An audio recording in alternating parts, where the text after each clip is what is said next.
Olá, pessoal. Na aula de hoje a gente vai falar um pouco sobre as hemorragias. Tá, mas o que é uma hemorragia?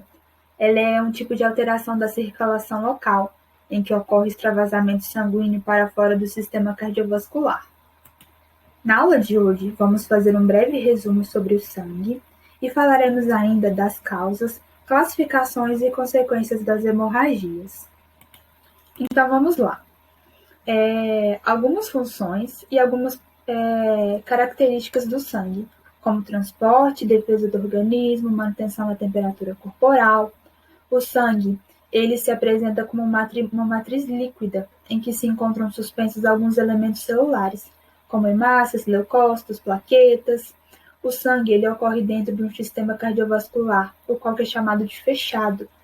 Isso significa que o sangue é encontrado apenas no interior do coração e dos vasos sanguíneos. Vale ressaltar que o volume de sangue circulante no corpo representa, em média, de 7 a 8% do peso corporal. Ou seja, em uma pessoa de aproximadamente 70 quilos, 75 ml por quilo de peso corporal corresponderia ao sangue.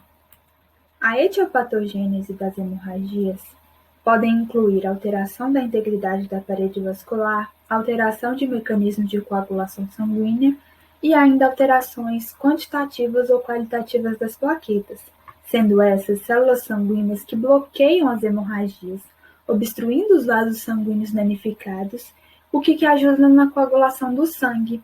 Pessoas com baixo nível de plaquetas sangram e apresentam manchas arroxeadas na pele com muita facilidade, e a hemorragia ela vai se agravando à medida que o número de plaquetas se reduz.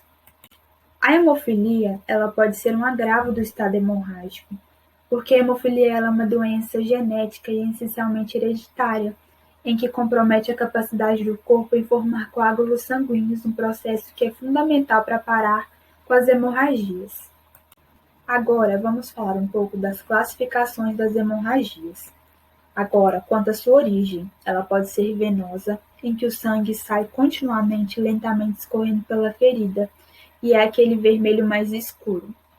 Na hemorragia arterial, é quando o sangue sai em jato pulsátil e apresenta aquela cor viva, vermelho vivo. Quando é hemorragia por capilar, ela apresenta um pequeno volume de sangue, por exemplo, em um corte superficial.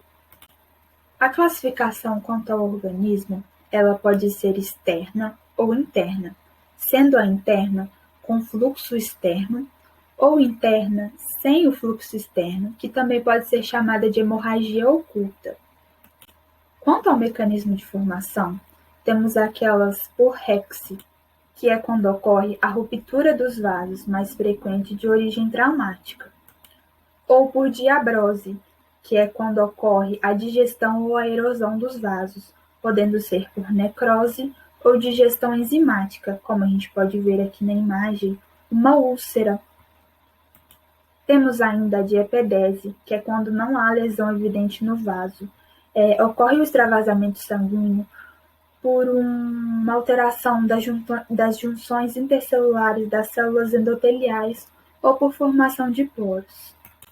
Quanto à morfologia das hemorragias, temos as petequias, que são hemorragias pontiformes que variam de 1 a 2 milímetros de diâmetro.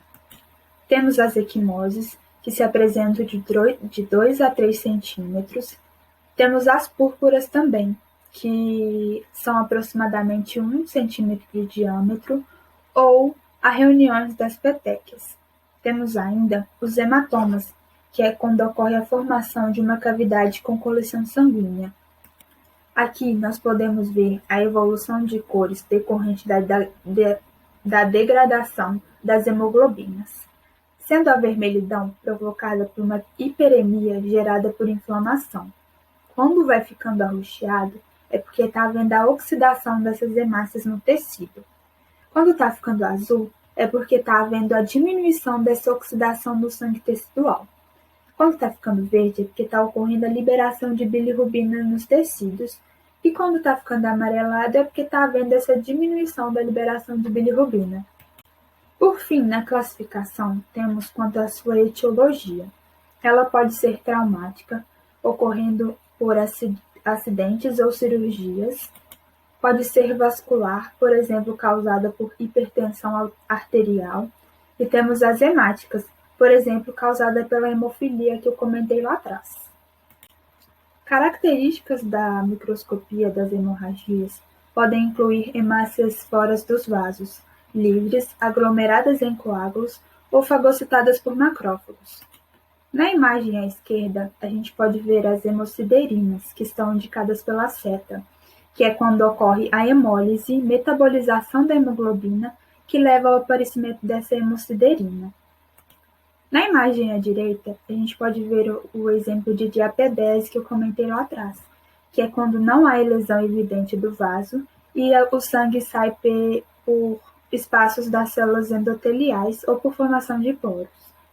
Abaixo, a gente pode ver um exemplo de petequia, que é aquelas hemorragias puntiformes, que aqui está representada na superfície renal. As consequências das hemorragias variam dependendo do volume de sangue, local de perda e velocidade de perda. Por exemplo, quando há perda muito grande de sangue, a gente perde ferro também, o que pode causar anemia.